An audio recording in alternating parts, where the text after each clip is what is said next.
Hey guys, Kev here, and I have a knife to show you. So this is from Giantmouse. Actually feels like they have a new box instead of just cardboard. This is cardboard, but it's like waxed cardboard. Feels like waxy. It's got a little sheen to it. Just a little difference that I really appreciate, actually. It just looks and feels a little nicer. This is the Sonoma V2. And this looks to be the Blackout version, I think. So here's a little card with your maybe warranty information and whatnot. We get a little baggie. And as suspected, we have a black Sonoma V2. I'm not sure if this is the Blackout one because the Blackout one probably doesn't have silver or satin on it. That wouldn't be blacked out anymore, but we'll take a look at the website. You guys can head over to Giantmouse, and I have a link in the description and a discount code, LeftyEDC. That'll actually save you 8% on your order. I believe they upgraded my discount code from $5 off your first order to just 8% off. So use LeftyEDC, use that link, helps the channel. Again, as always, I should say, it's totally up to you guys. This is really nice. The Sonoma is a knife. Let me fire this flipper tab off. Woo! The Sonoma is a knife that goes back a pretty long way for me, actually. This is an LMAX steel. You can see right there. It says Ace LMAX. The Ace Sonoma.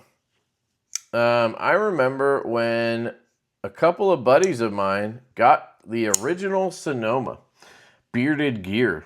Shout out to Jake, wherever you are, buddy. Love you. And I forget, there was one other person that I can't think of. But there was a sort of a little bit of a controversy with the Sonoma, the original one, because it was a frame lock. And it was so thin. You could see how thin this knife is. Very sleek. You know, very steak knife-ish in a way, if you know what I mean. But getting caught on that D10 a little bit. We'll take a look at that. But it was so sleek and thin, but it was a frame lock that there's quite a few people who had issues flipping it. Even right-handed. Like, these are right-handed people. They, you know, you have to put your finger somewhere, and if you put any pressure on that lock bar, it would just lock up. Those were Riot made. This feels like it's Riot made, to be honest. I'll have to double check it though. We should be able to tell on the inside. It does feel like it, quality-wise, detent wise. I mean, it's dead centered. It looks dialed in. The screws, the hardware looks very nicely done. Nice wire clip on this. So I'm going to guess that it is Riot, but we'll try to confirm that. I mean, the action is incredible. I'm pretty damn sure it is, but we'll see. And they made the original one. And I think they did make the Ace Sonoma V2s, the micarta ones. And this is part of that line, so let me just see if I can confirm. Just need a flashlight. Usually they put it on the inside, just like we do at Divo Knives. I should give credit to Giantmouse for that concept, because that's where I got the idea, to put who the OEM is and whatnot on the inside of the knife. It says Giantmouse right here. There's a little logo, as you can see. But I'm not seeing another... I think that says Giantmouse, not Giant, and then the OEM. No, it says Mouse. It's very small right there. But maybe somewhere else. Not seeing any other markings. There's some scratches on the inside there. Interesting. I don't really care, but just mentioning. So I don't see it listed anywhere. I see the LMAX here and the Ace, and that is it, I believe. So it should tell us on the website. Let me pull that up for you guys briefly. So this is the blackout version. It just isn't fully blacked out. I get it. I know what they're going for. This one's $2.95. So if you use my discount code LeftyEDC, you'll get 8% off of that. So, you know, 10% would be $29.50, almost $30. So 8% is probably, you know, what, $25, $24 probably. So you're saving a little bit there. Gets it to around $270, I would say, on this. With LMAX titanium, I'm going to go ahead and guess it is a Riot build, but about to find out here.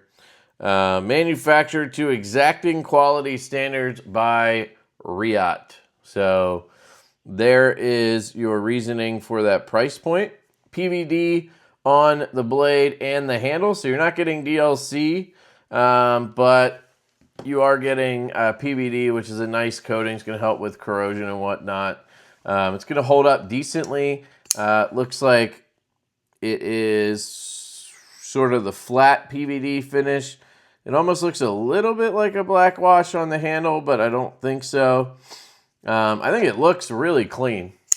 It looks fantastic. And one of the things I've always appreciated about the Ace Sonoma is it's just a very sleek, slender knife, and it's flipper only, but that flipper tab and the way the detent is always dialed, it just is satisfying.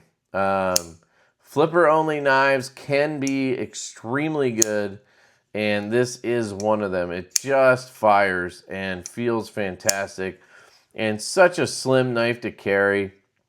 You have a nice choil area up here. Works for me, no problem. Not getting cut or anything like that. I have, you know, medium to large size hands, and feels really good in my hand. You do have a drop point, I guess this would be considered. I don't think it quite scoops up at all to be a clip point, but it's damn close. Not quite a straight back either, so I'd say it's a drop point. So, you know, I prefer a tip that is down a little bit, but this will get the job done. I'm sure it's a really nice EDC knife. You have good amount of belly there, a nice tip that you can utilize, flat ground blade. LMAX is going to hold up really well. That plunge grind ends right behind the edge termination here. So, you know, you're going to be able to sharpen it maybe once or twice before you start getting a smile, if you don't get one right away. But let's take a look at the stop pin. It is internal, so you have an internal stop pin. So you could cut yourself a little sharpening choil right here, a little notch, so that you don't have any issues with those smiles, if that's something you care about.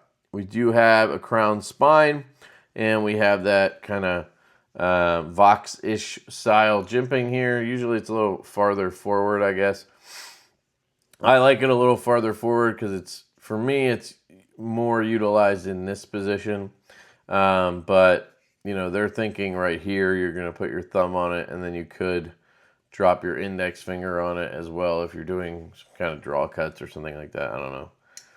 Feels extremely solid. It's not heavy, but it's got good weight to it, if that makes sense. It's just so slim and small in that sense that it's just not going to be heavy. But they didn't mill out a bunch of shit in here. I actually don't see any milling. There is a liner, obviously, on this side that is most likely steel. I'm going to test that in a second. And then there is a liner on the other side as well. So you have full liners on both sides and no milling. But yet it still feels, you know, it doesn't feel light, like airy light. It feels substantial, like it's sturdy as hell, but not heavy. It's, you know, just because of the size, it's still no issue when it comes to that. I don't consider it heavy or anything like that. It is titanium on the, yep, titanium on the liner, which is interesting because there is no steel insert. So, are we rocking a carbonized lock face. Let me grab one of my little Q-tips here. I got some in this purple color. I was trying to test different sizes. Those were marketed as 2mm, but they came as 2.5, which is the same as the other ones I have. Just clean this up. All right, let's see if we can get a look at that lock face. I really can't. I mean, there is the possibility that it is steel and the PVD is just not drawing it on the magnet, but I have no issue with the blade, right? The hardware feels like steel. That's tie. The barrels in there are steel. I think this is titanium hardware. Wire clip is drawing, so I think that is steel. The wire clips are deceptive sometimes. I think the way, because it's like marine grade or something on those, that it will sometimes feel like it's not magnetic. And just because something isn't magnetic does not mean it's not steel. It's just a very, very strong indicator. I'm going to see if their website lists anything. Dead nut centering. I mean, it's just a sleek knife. That is really nice. I like that blackout look. So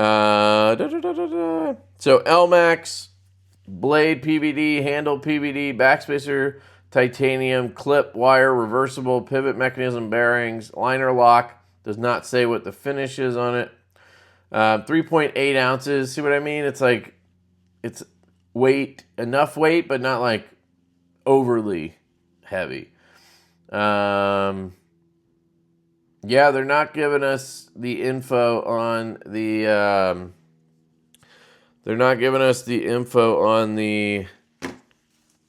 liner, but my initial instinct here is to say that it is carbonized and it is titanium. That's what I'm thinking, but that could be wrong. I don't want to be saying I'm guaranteeing that, but Riot is the one company that can do it. I would not trust any other OEM to do a titanium liner lock with no steel insert.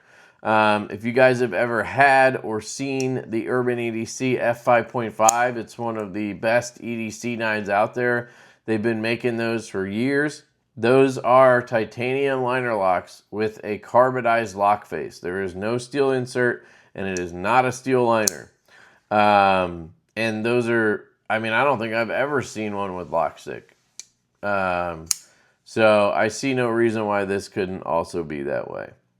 If you're wondering, it is very rare to see a production knife with a titanium liner lock that does not have a steel insert. But if you're trying to hit a certain thinness or thickness, I should say, sometimes you got to make those sacrifices. Now, personally, I would have just, this would be a tab lock if we designed it. So it would just be a very minimal lock bar that mounts to the titanium. And then it would be steel, so I don't have to worry about that issue at all. You know, that's how I would do it. And then there would be no liners in there because this is titanium. There's absolutely no reason you need liners in here. And then I would mill the absolute shit out of the titanium too. So this thing weighs 2.5 ounces or 3 ounces, you know. But that's not what they were going for. And, you know, maybe to be cost effective, they also went with the full liners instead. I don't know. I don't know the reasoning. But if they did full steel liners on this, I think it would actually weigh more than 3.8 ounces. But I could be wrong. You know, we're not drawing anything on this lock bar or the liner in there, so it's got to be titanium. So, very cool. Was there anything else that I was going to get into I don't think so. Oh, the detent, yes. So there's a couple times there where I double clutched it. I seem to have figured that out. So now I'm dropping it past that point and it's not happening. But early on, there's a couple times where I kind of did this and I didn't go far enough, and then it kind of gets double clutched. And that is because, let's see, does this have a detent ramp? Oh, you hear that? Very rough right there. Yeah, there is a detent ramp. Detent ball ramp, I should say. Let me just do this. There we go. So you see that kind of half moon shape right there on the side of the tang? That half moon shape is where a detent ball ramp is, so that the detent ball kind of jumps. Well, traditionally, the detent ball just jumps onto the blade, right? On and off of the blade or whatever. But with a ramp, it kind of eases it. The downside with a ramp, in my opinion, is it kind of feels like loosey-goosey in that area because of it. And you can have, it makes it extends the detent engagement, basically. So a knife that would kind of have an earlier detent, like here, now you have to go all the way to like here to actually get off of that ramp fully. So you could even be to here and still be stuck on a ramp. And be double clutching, where you would already be past that detent and just be shaking if you just did a regular, detent setup. That's all preference and whatnot, but I'm just trying to explain it. Not the best explanation. Definitely be easier if I took the thing apart and showed you. I'm going to take a little bit of this thick carbon honey and get it onto the detent ball, because I don't know if you can hear that grinding, but it's basically, it's just so dry, I guess, or there's some grit in there that's causing issues. Now, I need to be careful, because if we're talking about a titanium liner lock with carbidized lock face, I could easily cause lock stick if I get it onto that carbidized area, which is kind of inevitable with what I'm doing here, but I'm trying to be sort of easy on it. And then immediately it started feeling better already. I'll try to do this without fully opening it so that I don't transfer it to that lock bar. So it feels, oh my God, it feels 800 times smoother now. Still got a little bit of a sound. Put it up to the mic. But it feels smoother, even though it sounds like it still has a little bit of that grit. That's also going to wear in, because the detent ball has to wear through that PVD, which takes a minute. So it's always good to put a little bit of thick or heavy oil on there, 85 weight, whatever you got. I like this carbon honey thick. So once I do that a bunch of times, I will then go like this and kind of transfer it over. And then I'm going to take the Q-tip thingy and clean off this tang here. Try to get any of that excess oil off so that it doesn't transfer over. And then I'm going to see how we did. So you can see how that blade is just literally wants to fall onto my nail instantly. And that's what that oil did. It really helped smooth it out. And it's still a little bit tight, like right through here. And that's just going to have to wear in. I can feel there's just resistance from the detent ball. That's probably where it's getting the most pressure from the lock bar onto the blade. It's going to have a stronger detent, stronger tension, because it's a flipper only. That's going to be honestly the strongest type of detent for the most part, is going to be a flipper only knife like this, because it needs to have a nice strong detent. But that already wore in, so now it's very smooth right here. Just a tiny little bit of that grit. And now you can see it's swinging down, and then it's even dropping closed a lot easier. And give it like, you know, a day of fidgeting with this thing, it's going to be absolutely bonkers. And if you put skiffs in it, it'd be even crazier. So, really happy with this.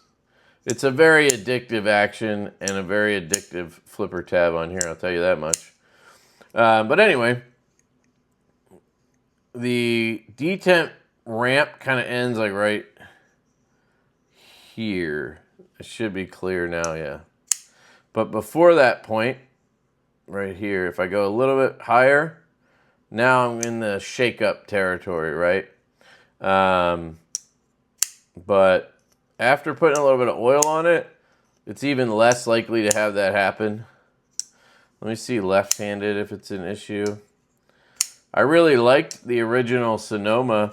I just never got one because I was left-handed. Not only was the frame lock, you know, a big issue, you also have to worry about when you're closing it left-handed, if it's going to have that double clutch problem. But it looks like here, by the time I disengage it and I kick it forward, oh, that time I didn't pass it, but normally I'm passing it already. And you just got to learn to go this far, and then you can shake it down. Yeah, this is fantastic. Great job by Riot on the execution, and absolutely fantastic job by Giantmouse on dialing in this design over the years. So shout out to Giantmouse, great job. They did send me this. I reached out and asked to check it out because I think I got an email about it or something, and I was just like, hey, I'd love to check one of those out. And they were kind enough to send it. I will put it through the pass-around group. So if you want to follow along, you should see some videos popping up from other guys about this knife. If you have any questions, let me know down in the comments. Used a link that I'll put in the description. It helps the channel if you would like. And definitely use that discount code LeftyEDC. Save yourself 8%. Why not? And yeah, that's it. A Sonoma V2 Blackout, baby. I love you guys. I hope you have an absolutely fantastic day, and I will catch you later.